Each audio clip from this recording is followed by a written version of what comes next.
Please आप हमारे Hindi kids story channel को सब्सक्राइब करें और बेल आइकन दबाएं, जिससे चैनल पर डाली गई वीडियोस को आप सबसे पहले सुन पाएं। और अगर आपको ये कहानियाँ अच्छी लगे तो उन्हें लाइक और शेयर करना ना भूलें। हेलो बच्चों, कैसे हो आप सब? आज हम आपके लिए एक और नई कहानी लेकर आए हैं जिसका शीर्षक है शेर और चूहा। यूं तो हम जानते हैं कि जंगल में हर तरह के जानवर रहते हैं। उसमें से ये कहानी एक चूहे और एक शेर की है। आओ हम सुनते हैं कि एक शेर और चूहे की दोस्ती किस तरह हुई। जंगल का राजा शेर आराम से सो रहा था, लेकिन अचानक एक चूहा न जाने कहां से आके उसके ऊपर आ धमका। लेकिन शेर महाराज को तो कोई फर्क ही नहीं पड़ा। वो आराम से खर्राटे मारकर सो रहे हैं। ऐसे में शेर को मजे में सोते हुए देख चूहे के मन में कुछ शरारत सूझी और शेर के ऊपर खूब उछल कूद करने लगा। कभी उसके कान को छेड़ता, कभी उसके पूंछ को हिलाता, कभी उसके नाखून चबाता। चूहे की इन शरारतों से शेर की नींद खुल गई और उसने झट से अपने पंजों से चूहे को दे दबोचा। जब शेर ने चूहे को अपने पंजों से पकड़ लिया, चूहे को ये बात समझ में आ गई कि अब तो गए। वो समझ चुका था कि शेर के गुस्से से अब उसे कोई नहीं बचा सकता। आज तो उसकी मौत तय है। ऐसे में चूहा बुरी तरह डर गया और रो रो कर शेर महाराज से विनती करने लगा कि शेर महाराज, मुझे छोड़ दो, मुझे मत मारो, मुझसे भूल हो गई, मुझे जाने दो। अगर आज आप मुझे जाने देंगे तो मैं आपके इस उपकार के बदले भविष्य में जब भी आपको किसी मदद की ज़रूरत होगी, मैं आपकी मदद ज़रूर करूँगा। चूहे की बात सुनकर शेर की हंसी निकल गई। शेर ने कहा कि तुम तो खुद इतने छोटे हो, तुम क्या मेरी मदद करोगे? लेकिन चूहे की विनती सुनकर शेर को उस पर दया आ गई और उसने चूहे को छोड़ दिया। चूहे ने शेर को धन्यवाद बोला और वहां से चला गया। कुछ दिनों बाद शेर जब खाने की तलाश में इधर उधर घूम रहा था, तभी अचानक किसी शिकारी ने जाल फैलाकर रखा था। उस जाल में वो फंस गया। अब अचानक शेर घबराकर उस जाल से निकलने की भरपूर कोशिश की। बहुत कोशिश करने के बाद भी वो नहीं निकल पाया और जोर जोर से गरजने लगा, दहाड़ लगानी शुरू की। शेर की इस दहाड़ को सुनकर वो चूहा अपने बिल से बाहर निकला, जिसे ये बात समझ में आ गई कि शेर कहीं ना कहीं किसी मुसीबत में है। वो भागकर शेर के पास गया और शेर को उस जाल में फंसा देखकर वो चौंक गया। उसने बिना देर किए फुर्ती से जाकर अपने नुकीले दांतों से जाल को फटाफट काटना शुरू कर दिया और कुछ ही पलों में उसने पूरे जाल को काटकर शेर को आज़ाद कर दिया। चूहे की इस मदद से शेर की आंखें भर आई और नम आंखों से शेर ने चूहे को धन्यवाद किया और तब से दोनों बहुत ही अच्छे दोस्त बन गए। देखा बच्चों, हमें सिर्फ शरीर के आधार पर किसी इंसान को छोटा या बड़ा नहीं समझना चाहिए। कब, कौन और किस परिस्थिति में हमारी मदद कर हमारी जान की रक्षा कर देता है। इसलिए हम किसी को छोटा या बड़ा ना समझें और सबकी मदद करने के लिए हर वक्त तैयार रहें। प्लीज आप हमारे हिंदी किड्स स्टोरी चैनल को सब्सक्राइब करें और बेल आइकन दबाएं, जिससे चैनल पर डाली गई वीडियोस को आप सबसे पहले सुन पाएं। और अगर आपको ये कहानियाँ अच्छी लगे तो उन्हें लाइक और शेयर करना ना भूलें। हेलो बच्चों, कैसे हो आप सब? आज हम आपके लिए एक और नई कहानी लेके आए हैं जिसका शीर्षक है चूहे की शादी। एक दिन जंगल के राजा शेर की शादी थी और जंगल के राजा ने सारे जंगल के जानवरों को न्योता दिया और सभी जानवर राजा की शादी में पहुंचे और मस्त मौला होकर नृत्य और भोजन का आनंद ले रहे थे। लेकिन यह क्या, शेर महाराज तो चूहे को न्योता देना ही भूल गए। अब इस बात का चूहे को बहुत दुख लगा कि आज शेर महाराज की शादी है और सिर्फ उन्होंने मुझे ही न्योता नहीं दिया। लेकिन इसमें भी शेर का कोई कसूर नहीं था, वह चूहे को न्योता देना ही भूल गए थे। लेकिन चूहे महाराज तो इस बात का बहुत दुख जता रहे थे और उन्हें बहुत गुस्सा भी था कि क्यों मुझे नहीं बुलाया गया और सिर्फ मुझे ही नहीं बुलाया। इस बात का तो मैं बदला लेकर ही छोड़ूंगा। और वह बदला ले भी तो कैसे? उसने सोचा, क्यों ना मैं भी शादी करके एक अच्छी दुल्हनिया लाऊं और शेर को सबक सिखाऊं कि तुमसे भी अच्छी दुल्हनिया है मेरी। इसी बात से मैं शेर से मुकाबला कर पाऊंगा और अपनी अच्छी दुल्हनिया के बल पर शेर को भी रौब जमा पाऊंगा। अब चूहे महाराज ने भी शादी करने का सोचा, लेकिन मजबूरी यह थी कि उन्हें बहुत ही बलशाली और बहुत ही खूबसूरत कन्या चाहिए थी। अब इसकी तलाश कैसे की जाए? फिर चूहे ने सोचना शुरू किया और सोचा, पूरे जहान में कौन इतना बलशाली है जिसकी सुपुत्री से मैं शादी कर पाऊंगा। लेकिन सोचते सोचते उन्हें जंगल में तो ऐसा कोई बलशाली दिखाई ही नहीं पड़ा। फिर चूहे की नजर आसमान पर पड़ी और चूहे ने आसमान में सूर्य को देखा। फिर चूहे को लगा, अरे इससे बलशाली तो पूरे जहान में कोई नहीं है। अगर मैं सूर्य की पुत्री से विवाह कर लूं तो मेरा तो दबदबा पूरे जहान में हो जाएगा और शेर तो क्या, सभी मुझे बलशाली कहेंगे और सूर्य की पुत्री भी बहुत खूबसूरत होगी। यही सोचकर चूहे ने सूर्य की तपस्या करने का सोचा। चूहे महाराज तो बैठ गए सूर्य की तपस्या के लिए। अब दिन रात तपस्या करने लगे। अब यह क्या, सूर्य देव भी चूहे की तपस्या से प्रसन्न हो गए और चूहे के सामने प्रकट हुए और बोले, तुमने मुझे पुकारा, तुम मेरी तपस्या क्यों कर रहे हो भक्त? अब यह क्या, चूहे ने तो मन की बात ही बता डाली और कहा, महाराज आपसे बलशाली पूरे जहान में कोई नहीं है, इसीलिए मैं आपकी पुत्री से विवाह करना चाहता हूँ। अब यह बात सुनकर तो सूर्य बहुत अधिक हैरान हो गए। उन्होंने कहा, क्या तुम मेरी पुत्री से विवाह करना चाहते हो? अब सूर्य को तो मन ही मन बहुत हंसी आई, लेकिन फिर भी उन्होंने चूहे का मन रखने के लिए उससे पूछ ही लिया, क्यों तुम मेरी पुत्री से ही विवाह क्यों करना चाहते हो? अब चूहे ने भी बड़े रौब से कहा, महाराज दुनिया के सबसे ताकतवर की पुत्री से विवाह करूंगा, जिससे मेरा यश पूरे जहान में फैल जाएगा और मैं सबसे अधिक बलशाली हो जाऊंगा।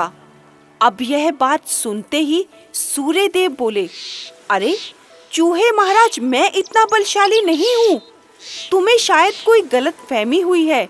मुझसे अधिक बलशाली तो यह बादल है। यह बादल मुझे भी अपने से ढक लेता है, तो मुझसे बलशाली तो यह बादल हुआ।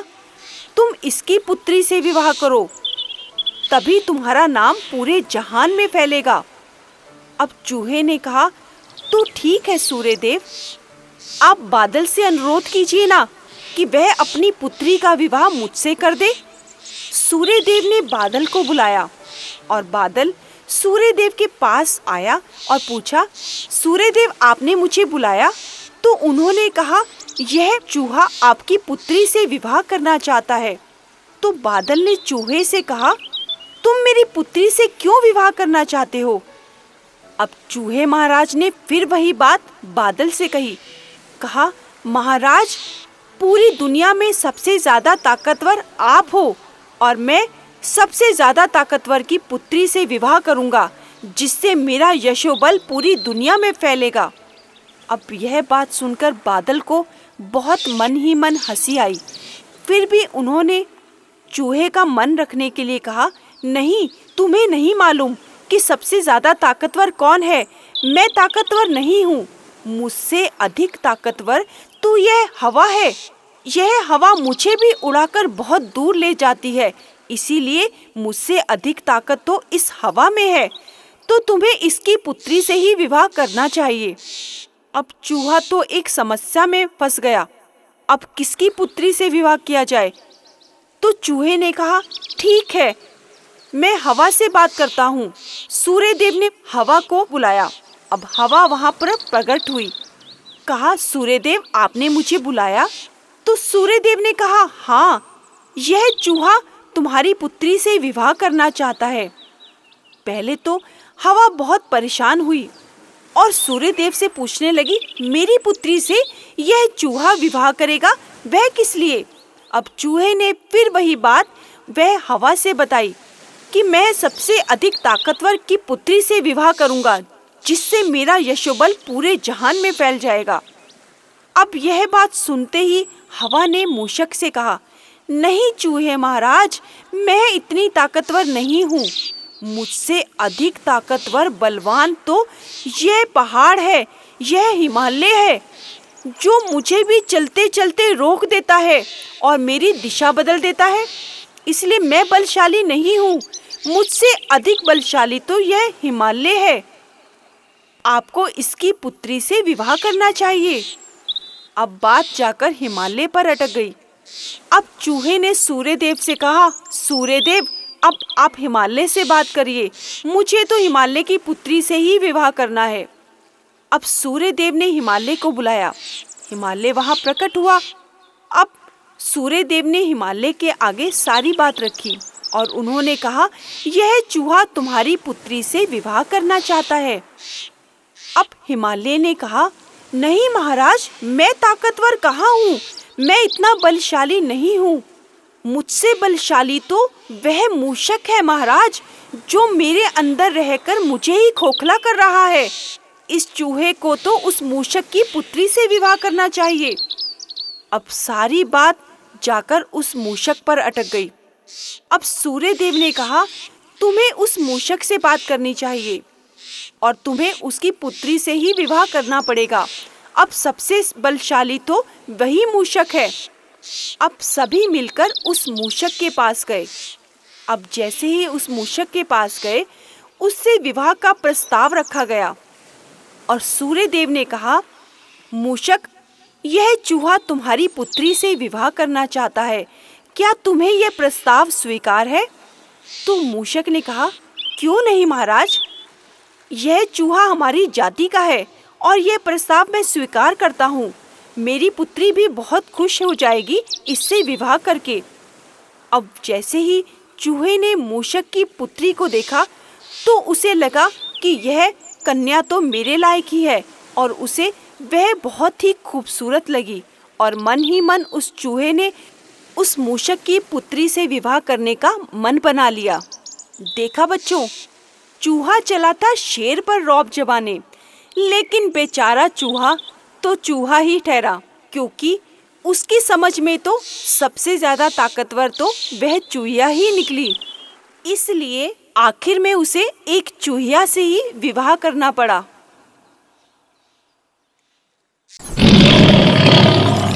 प्लीज आप हमारे हिंदी किड स्टोरी चैनल को सब्सक्राइब करें और बेल आइकन दबाएं, जिससे चैनल पर डाली गई वीडियोस को आप सबसे पहले सुन पाएं। और अगर आपको ये कहानियाँ अच्छी लगे तो उन्हें लाइक और शेयर करना ना भूलें। हेलो बच्चों, कैसे हो आप सब? आज हम आपके लिए एक और नई कहानी लेके आए हैं, जिसका शीर्षक है लालची चूहा। एक बार एक शरारती चूहा जिसका नाम चीकू था। अब वह चीकू चूहा बहुत अधिक शरारती था कभी यहाँ कभी वहाँ इधर उधर फुदकता रहता। उसकी शरारतों से उसका पेट ही नहीं भरता था। कभी इधर फुदकता, कभी उधर। अब बेचारा एक दिन सुबह से खाने की तलाश में इधर उधर भटक रहा था, क्योंकि बेचारा फुदक फुदक कर भूखा हो गया था और ढूंढता रहा। उसे सुबह से शाम तक कुछ भी खाना नहीं मिला। बेचारा चल भी नहीं पा रहा था, धीरे धीरे चल चल कर खाना ढूंढ रहा था। लेकिन यह क्या, रात भी बीत गई। उसे अगले दिन तो चलना भी मुश्किल हो गया। बेचारा चीकू चूहा खाने की तलाश में भटकने लगा। जब अगले दिन की शाम हुई तो चीकू ने सोचा, अगर मुझे अब भी खाना नहीं मिला तो शायद मैं मर ही जाऊंगा। अब क्या करूं? हे भगवान, कुछ करो, मुझे कुछ खाने के लिए चाहिए। अब चीकू भटकते भटकते एक गोदाम में घुस गया, जिसके अंदर लकड़ी की पेटियों में बंद भुट्टे पड़े थे। अब उसको भुट्टे की सुगंध आने लगी। उसको लगा यहाँ मुझे कुछ खाने को जरूर मिलेगा। अब चीकू भटकता भटकता उस गोदाम में घुस गया। लेकिन यह क्या, सारे भुट्टे की पेटियां तो बंद थी। अब कहीं कुछ खुला हुआ मिले तो बेचारा अपनी भूख शांत करता। लेकिन उसने अचानक देखा एक भुट्टे की पेटी थोड़ी सी टूटी हुई थी और उसके अंदर चीकू के घुसने लायक सुराख था। अब चीकू तो बेचारा इतना कमजोर हो चुका था कि वह छोटे से छोटे सुराख में भी घुस जाता। अब चीकू के घुसने लायक तो उसके अंदर सुराख था। अब चीकू ने तो आव देखा ना ताव, भागकर उसके अंदर घुस गया। उसको लगी थी जोरों से भूख।